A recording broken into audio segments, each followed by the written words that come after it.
जय माता दी, जय श्री कृष्णा। आज हम मंगसिर शुक्ल पक्ष व्रत कथा एकादशी की।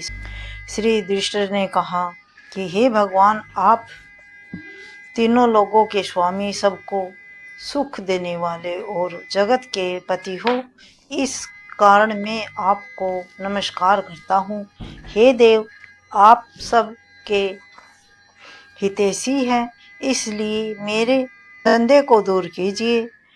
मंगशिर शुक्ल पक्ष एकादशी का क्या नाम है? उस दिन कौन सा देवता की पूजा की जाती है और उसकी विधि क्या है?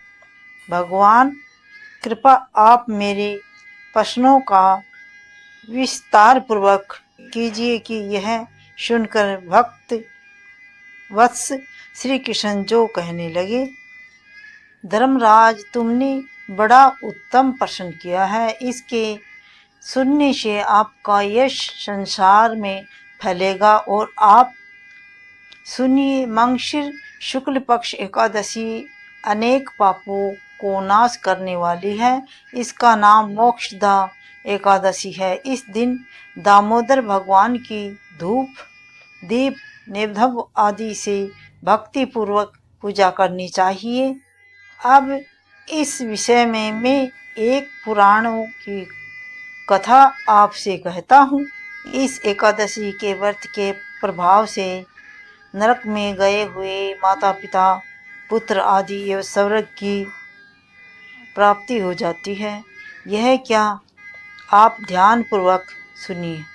गोकुल नाम के नगर में वैशासन नाम का राजा राज्य करता था। उसके राज्य में चारों वेदों के ज्ञाता ब्राह्मण रहते थे। वह राजा अपनी प्रजा का पुत्र व्रत पालन करता था। एक समय रात्रि को सोते हुए राजा ने एक सपन देखा कि उसका पिता नरक में पड़ा हुआ है। उसको सपन का बड़ा आश्चर्य हुआ और प्रातः उठते ही वह विद्वान ब्राह्मणों को पास जाकर अपनी सपने की कथा कहने लगा। मैंने अपने पिता को नरक में पड़ा हुआ देखा है और उन्होंने मुझसे कहा है कि तू पुत्र,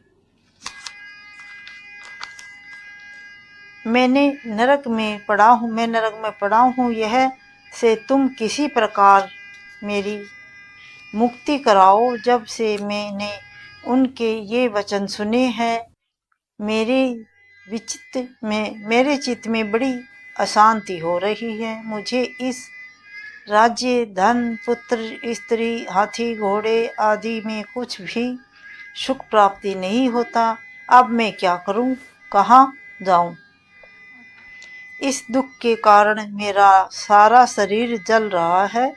अब आप कृपा करके कोई तप, दान, व्रत आदि ऐसा बताए जिससे मेरे पिता की भी मुक्ति हो जाए। उस पुत्र का जीवन व्यर्थ है जो अपने माता पिता का उद्धार न कर सके।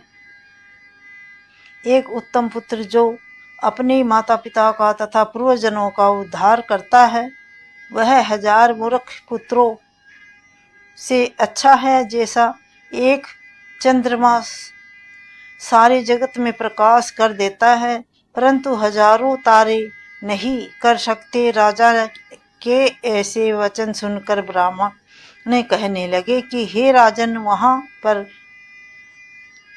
पास ही भूत, भविष्य, वर्तमान है अज्ञात एक पर्वत ऋषि का आश्रम है। आपके प्रश्न का उत्तर वे भली भांति दे सकते हैं। ऐसा सुनकर राजा मुनि के आश्रम पर गए। उस आश्रम में अनेकों शांत चित्त योगी और मुनि के आश्रम पर गए। उस आश्रम में अनेकों शांत चित्त योगी और मुनि तपस्या कर रहे थे। उसी जगह चारों वेदों के ज्ञाता, सत्ता ब्रह्मा के समान पर्वत मुनि बैठे थे। राजा ने वहां जाकर साष्टांग प्रश्न किया। पर्वत मुनि ने राजा से सहयोग, पालन, कुशल पूछी। राजा ने कहा कि मैं महाराजा, आपकी कृपा से मेरे राज्य में सब कुशल है, परंतु अक्षता में एक विघ्न आ गया, अक्षयमात एक विघ्न आ गया, जिससे मेरे चित्त में अत्यंत अशांति आ रही है। ऐसा सुन कर पर्वत मुनि ने एक क्षण के लिए अपनी आंखें बंद की और भूत भविष्य को विचारने लगे कि फिर बोले कि राजन, मैंने अपने योग्य बल से तुम्हारे पितरों का सब कुछ कर्म को जान लिया है। उन्होंने पूर्व जन्म में पत्नी विशेष में आत्मशक्त होकर उसके रोकने से अपनी दूसरी पत्नी द्वारा ऋतुदान मांगने के पिता को नरक में जाना पड़ा। तब राजा बोला कि महात्मा, मेरे पिता के उद्धार के निमित्त कोई उपाय बताए। एवं पूर्व पर्वत मुनि बोले कि राजन, मंगशीर मास शुक्ल पक्ष एकादशी को उपवास करके और उस उपवास वायु से के पुण्य को अपने पिता को संकल्प कर दे। उस एकादशी के पुण्य से के प्रभाव से अवश्य ही आपके पिता की मुक्ति हो जाएगी। मुनि के वचनों को सुनकर राजा अपने महल में आया और कुटुंब सहित इस मोक्षदा एकादशी का व्रत किया। उस उपासना के पुण्य को राजा ने अपने पिता को अर्पण कर दिया। उस पुण्य के प्रभाव से राजा के पिता को मुक्ति मिल गई और स्वर्ग में जाते हुए अपने पुत्र से कहने लगे कि हे पुत्र, तेरा कल्याण हो। यह कहकर स्वर्ग को चले गए। मंगशीर मास शुक्ल पक्ष की इस मोक्षदा एकादशी का जो व्रत करते हैं, उनके समस्त पाप नष्ट हो जाते हैं और अंत में स्वर्ग लोक को जाते हैं। इस व्रत से बढ़कर मोक्षदा देने वाला और कोई व्रत नहीं है। इस कथा को पढ़ने या सुनने से यज्ञ का फल प्राप्त मिल जाता है। यह व्रत मोक्ष देने वाला है तथा चिंतामणि के समान सब कामनाएं पूरी करने वाला है। एकादशी व्रत कथा संपन्न हुई। बोलो दामोदर भगवान की जय।